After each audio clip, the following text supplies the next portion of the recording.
বৌমা, এখনো পর্যন্ত তোমাদের কেউ গঙ্গাকে ঘাস খাওয়াওনি। দেখো সে ক্ষুধার জ্বালায় কেমন কাঁদছে। আরে তোমার বাবার অভ্যাস হয়ে গেছে, সে খুব ভোরে আমার নাম উচ্চারণ করে। সকাল হওয়ার সাথে সাথেই সে আমাকে বৌমা বলে চিৎকার করতে শুরু করে। তোমার বাবা কখন যে আমাকে ছেড়ে দেবেন কে জানে বাবা। বৌমা, ও বৌমা, আমি আসছি। কি হয়েছে? তুমি আমাকে সকাল সকাল এত বৌমা বৌমা করে চিৎকার করছো কেন? সকালেও কি শান্তি নেই নাকি? আরে বৌমা, তোমরা সারাদিন কি করো? দেখো আমাদের গঙ্গা এখনো ক্ষুধার্ত, বেচারা ক্ষুধার জ্বালায় কাঁদছে। তুমি এখনো তাকে ঘাস খাওয়াওনি কেন? আরে যদি তুমি গঙ্গার জন্য এতই চিন্তিত হও, তাহলে তুমি কেন একে একটু ঘাস দিয়ে রাখো না? আরে বৌমা, আমার শরীরে যদি শক্তি থাকতো তাহলে আমি তোমাকে কখনো এই কথা বলতাম না।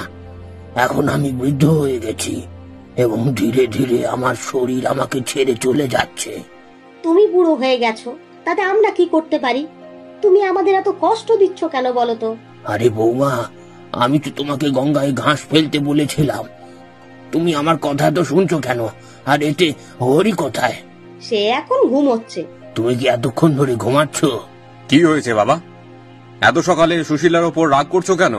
আরে বাবা, আমি রাগ করছি না, আমি তোমার বৌমাকে বলেছি গঙ্গাকে ঘাস খাওয়াতে। তারা যখন কথা বলছে তখন হারিয়া বাবার ছোট ছেলে রামু সেখানে এসে পৌঁছায়। আরে বাবা, তুমি বাইরে বসে আছো কেন? আরে বাবা, আমি গঙ্গার জন্য ঘাস কুড়াতে মাঠে গিয়েছিলাম। আরে আরে, রামুর কাছ থেকে কাজ করিয়ে নিতে তোমার কি একটু লজ্জা লাগে না?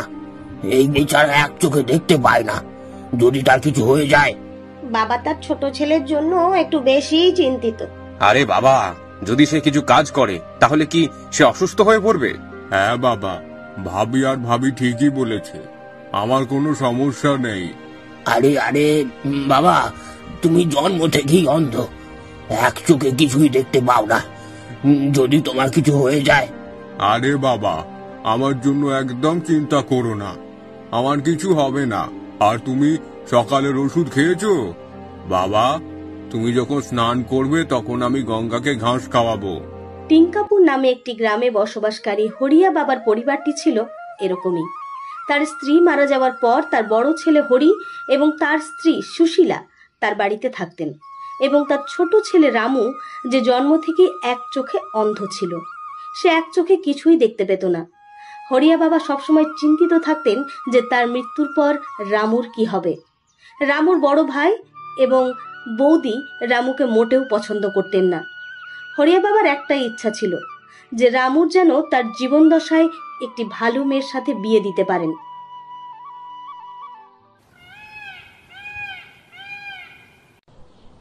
এরপর একদিন হরিয়া বাবা রঘুনাথের বাড়িতে যান। আরে হরিয়া বাবা, তুমি আজ আমার বাড়িতে কিভাবে এলে? রঘুনাথ, আমি আমার ছেলে রামুর বিয়ে নিয়ে তোমার সাথে কথা বলতে এসেছি। আমি কিছুই বুঝতে পারছি না হরিয়া বাবা। রঘুনাথ, আমি শুনেছি তুমি তোমার মেয়ের বিয়ের জন্য একটা ভালো পরিবার খুঁজছো। রঘুনাথ, আমি বলছিলাম কেন আমরা আমাদের বহু বছরের পুরনো বন্ধুত্বকে সম্পর্কে পরিণত করি না। আরে রঘুনাথ, তুমি তোমার মেয়ের জন্য একটা ভালো ছেলে খুঁজছো, আর আমি আমার ছেলের জন্য একটা ভালো মেয়ে খুঁজছি। তুমি কেন তোমার মেয়েকে আমার ছেলে রামুর সাথে বিয়ে দিচ্ছ না? আরে হরিয়া বাবা, তুমি কি বলছো? আমার সুন্দরী মেয়ে কোথায় আর তোমার দুর্বল ছেলে কোথায়? রঘুনাথ, ও সব কথা বলো না, ও আমার ছেলে, আর আমার ছেলের মধ্যে কি অভাব? কি বাত পড়েছে? পুরো গ্রাম জানে যে সে জন্ম থেকেই অন্ধ, এক চোখ দিয়ে দেখতে পায় না। তুমি কিভাবে ভাবতে পারলে যে আমি তোমার ছেলের সাথে, সেই অন্ধ লোকটির সাথে এত সুন্দরী মেয়ের বিয়ে দিব? রঘুনাথ, ব্যাপারটা এমন নয়। যদিও আমার ছেলে এক চোখে অন্ধ, কিন্তু তুমি দেখবে যে একদিন আমি আমার ছেলের জন্য খুব সুন্দরী একটা মেয়ে খুঁজে বের করব, যাকে আমি বিয়ে দেব। আরে বাবা, আমি সকাল থেকে তোমাকে লক্ষ্য করছি, আজ তোমাকে এত বিষণ্ণ দেখাচ্ছে কেন? তুমি কি কোনো ব্যথায় ভুগছো? রামু, বাবা আমার, আমি শুধু চাই তুমি আমার জীবদ্দশায় বিয়ে করো। বাবা, তুমি একটা পরিবার তৈরি করো এবং স্থায়ীভাবে বসবাস করো। যদি আমার কিছু হয় তাহলে তোমার কি হবে তা আমি জানি না বাবা। ও বাবা, তুমি আমার জন্য এত চিন্তা করো। বাবা, তোমার প্রতি হরি আর সুশীলার আচরণ দেখে আমার খুব খারাপ লাগছে। যদি আমার কিছু হয় তাহলে ওরা তোমাকে দুবেলা খাবারও দেবে না। আরে বাবা, এইসব কথা বাদ দিয়ে এখন বিশ্রাম নাও, আমি খামারের দিকে যাচ্ছি। তারপর এই কথা বলার পর রামু সেখান থেকে চলে যায়।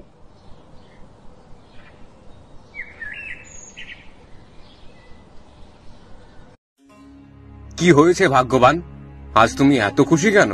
আরে আজ যখন তোমার ওই গাধা ভাই আর তোমার বাবা কথা বলছিল, আমি গোপনে তাদের পুরো কথোপকথন শুনেছিলাম। ভাগ্যবান, ওরা দুজন কি নিয়ে কথা বলছিল? আরে তোমার বাবা বলছিলেন যে রামু, আমি চলে যাওয়ার পর তোমার কি হবে। হরি আর সুশীলার আচরণ দেখে আমার খুব খারাপ লাগছে। শুধু তাই নয়, আজ বাবাও রামুর জন্য একটা সম্বন্ধ খুঁজতে গিয়েছিলেন। ঠিক আছে, তুমি কি ওই কাদার জন্য কোনো মেয়ে খুঁজে পেয়েছো নাকি? আরে কে জানে কোন মেয়ে যে ওই ছেলেকে বিয়ে করতে রাজি হবে। তুমি দেখবে ও সারা জীবন আইবুড়োই থাকবে। তুমি ঠিক বলেছ, কোনো মেয়েই ভাগ্যবান রামুকে বিয়ে করতে প্রস্তুত হবে না। আমি শুধু সেই দিনের অপেক্ষায় আছি যখন তোমার বাবা মারা যাবেন, আর তোমার বাবার মৃত্যুর পরে তোমার ছোট ভাইকে আমাদের বাড়িতে চাকর হিসেবে রাখবো। তুমি ঠিক বলেছো ভাগ্যবান। আর যাই হোক, আমরা চালাকি করে বাবার কাছ থেকে সমস্ত সম্পত্তি আমাদের নামে হস্তান্তর করেছি।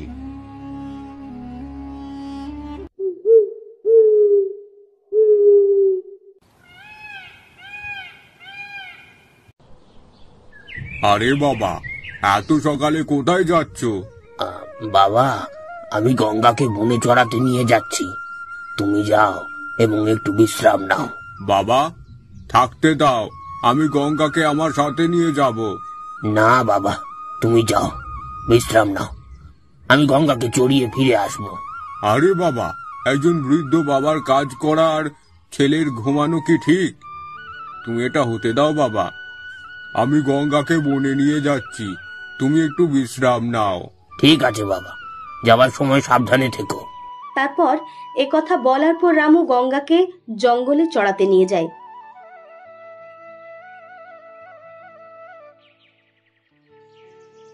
এবং জঙ্গলে পৌঁছে গঙ্গা, তুমি এখানে শুধু চড়তে যাও, আমি যখন ওই গাছের নিচে বিশ্রাম নিচ্ছি তখন বেশি দূরে যেও না। এই কথা বলার পর রামু গাছের নিচে বিশ্রাম নিতে যাচ্ছিল। ঠিক তখনই তার চোখে পড়ল গাছে ঝুলন্ত একটি পুতুলের উপর। আরে, এই পুতুল যে এখানে ঝামেলা এনেছে। এই পুতুলটা দেখাতে কত অদ্ভুত। আর তারপর রামু পুতুলটাকে নাড়াতে শুরু করলো। আর হঠাৎ আবার একটা শব্দ এলো, আমাকে বাঁচাও, আমাকে বাঁচাও, আমাকে সাহায্য করো, আমাকে সাহায্য করো তুমি, আমি তোমাকে সাহায্য করতে বলছি। কে সাহায্য চাইছে? এখানে আশেপাশে কেউ দেখা যাচ্ছে না, তাহলে এই আওয়াজ কোথা থেকে আসছে? আমি তোমার সামনেই আছি, দয়া করে আমাকে বাঁচাও। হ্যাঁ, আমি কেবল এই পুতুলের মাধ্যমেই কথা বলছি। আরে, কে সাহায্য চাইছে? আমার সামনে এসো। আরে, এই রোগা মেয়েটা কিভাবে কথা বলতে পারে? ও কি ভূত? আরে না, আমি ভূত নই, আমিও তোমার মতো একজন মানুষ, কিন্তু কেউ আমাকে এখানে বন্দি করে রেখেছে। দয়া করে আমাকে সাহায্য করো। কে তোমাকে এখানে বন্দি করে রেখেছে এবং আমি তোমাকে কিভাবে সাহায্য করতে পারি? আমি এখনই তোমাকে সব বলতে পারছি না। তুমি শুধু সেই ঘন বনের মাঝখানে থাকা লবণাক্ত জলের পুকুর থেকে জল এনে আমার উপরে ছিটিয়ে দাও, যাতে আমি আমার আসল রূপ ফিরে আসতে পারি। আমি কি লবণাক্ত পুকুর থেকে পানি এনে তোমার উপর জল ছিটিয়ে দেব? দয়া করে আমাকে সাহায্য করো, আমি অনেক সমস্যায় আছি। ঠিক আছে, একদম চিন্তা করো না, আমি এক্ষুনি গিয়ে ওই লবণাক্ত পুকুর থেকে জল এনে দেব। এই বলে রামু তৎক্ষণাৎ সেখান থেকে চলে যায় এবং কিছুক্ষণ হাঁটার পর সে একই পুকুর আবার দেখতে পায়। এটা সেই পুকুর যার কথা পুতুলটা আমাকে বলেছিল। এখন আমাকে এই পুকুর থেকে জল ভরে তাড়াতাড়ি সেখানে পৌঁছাতে হবে। এরপর রামু এই পুকুর থেকে জল এনে সেই পুতুলের কাছে যায় এবং সেখানে পৌঁছানোর পর, আমি সেই পরিষ্কার জল এনেছি। এবার এই জলটা আমার গায়ে ছিটিয়ে দাও। এরপর রামু পুতুলটির উপর জল ছিটিয়ে দেয়, যার ফলে পুতুলটি হঠাৎ একটি সুন্দরী মেয়ের রূপ ধারণ করে, যা দেখে রামু হতবাক হয়ে যায়। এই পুতুল থেকে আমাকে মুক্ত করার জন্য অনেক ধন্যবাদ। কিন্তু তোমাকে এই পুতুলের মধ্যে বন্দি করে রেখেছে, এবং তুমি কোথায় থাকো এবং তোমার নাম কি? আমার নাম মঞ্জুরি। আমি আমার দাদুর সাথে এখান থেকে কিছু দূরে একটা কুড়ে ঘরে থাকতাম। আমার বাবা মা আমাকে ছোটবেলায় ছেড়ে চলে গিয়েছিলেন। আমি আমার দাদুর সাথে একটি কুড়ে ঘরে থাকতাম এবং কিছুদিন পর আমার দাদু আমাকে এই পৃথিবীতে একা ছেড়ে চলে গেলেন। তারপর আমি এই পুরো জঙ্গলে আমার কুড়ে ঘরে একা থাকতাম।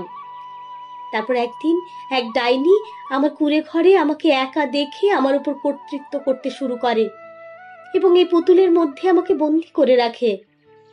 সেই ডাইনি আমাকে বহু বছর ধরে এই পুতুলের ভেতরে বন্দি করে রেখেছিল। আর যদি তুমি আমাকে না বাঁচাতে, তাহলে ওই ডাইনি আমাকে মেরে ফেলতো। কোন শব্দে তোমাকে ধন্যবাদ জানাবো? আরে, কৃতজ্ঞ হওয়ার দরকার নেই। কিন্তু তুমি কিভাবে জানলে যে ওই পুকুরে জল ছিটিয়ে দিলে তুমি তোমার আসল রূপে ফিরে আসবে? যখন ডাইনি আমাকে বন্দি করেছিল, তখন সে বলেছিল যে কেউ যখন সেই পুকুরে লবণাক্ত জল আমার উপর ছিটিয়ে দেবে, তখন আমি আবার আমার আসল রূপ ফিরে পাবো। কিন্তু তুমি অনেক বছর ধরে এই পুতুলের মধ্যে আটকা পড়েছিলে, আর কেউ তোমাকে সাহায্য করেনি? এখানে অনেক লোক আসতো, কিন্তু সেই ডাইনি এমন মন্ত্র করেছিল যে আমি যা বলতাম কেউ তা শুনতে পেত না। তাহলে তোমার কণ্ঠস্বর আমি কিভাবে শুনলাম? কারণ তুমি আমাকে স্পর্শ করেছো। যে আমাকে স্পর্শ করত সে আমার কণ্ঠস্বর শুনতে পেত। অনেকেই আমাকে স্পর্শ করেছিল, কিন্তু কেউ আমাকে সাহায্য করেনি। সবাই ভয়ে আমার কাছ থেকে পালিয়ে যেত, কিন্তু তুমি একমাত্র যে আমাকে সাহায্য করেছিলে। কিন্তু তুমি এখন কার সাথে থাকবে? এই পুরো পৃথিবীতে তোমার কেউ নেই। তুমি ঠিক বলেছ, এই জঙ্গলে থাকাই আমার ভাগ্যে লেখা আছে। আমি আমার ওই কুঁড়ে ঘরেই থাকবো। তুমি আমাকে তোমার সম্পর্কে বলো। তুমি কোথায় থাকো, আর তোমার একটা চোখ এমন কেন? আমার নাম রামু। আমি কাছের একটা গ্রামে থাকি। জন্ম থেকেই আমি এক চোখে অন্ধ। আরে, তোমার সাথে খুব খারাপ ঘটনা ঘটেছে। আমি ঈশ্বরের কাছে প্রার্থনা করব যে তুমি সুস্থ হয়ে যাও। তোমাকে একটা কথা বলি, তোমার মতো সুন্দরী মেয়ে আমি আমার জীবনে আর কখনো দেখিনি।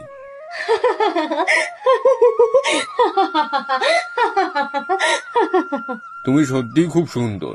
আমি তোমাকে কিছু বলতে পারি? না, বলো। আমি তোমাকে বিয়ে করতে চাই। তুমি কি আমার মতো একজনকে বিয়ে করতে চাও? সাবধান, আজকের পর যদি তুমি নিজেকে জারজ বলেছ, আমি তোমাকে বিয়ে করতে প্রস্তুত। আমি আমার জীবনে তোমার মতো সুদর্শন এবং দয়ালু মানুষ দেখিনি, যে নিজের জীবনে চিন্তা না করে অন্যদের সাহায্য করে। এইভাবে মঞ্জুরি ও রামু বিয়ে করে এবং বিয়ের পর তারা দুজনেই তাদের বাড়িতে চলে যায়। আমরা পরবর্তী অংশে গল্পটির আরো জানবো।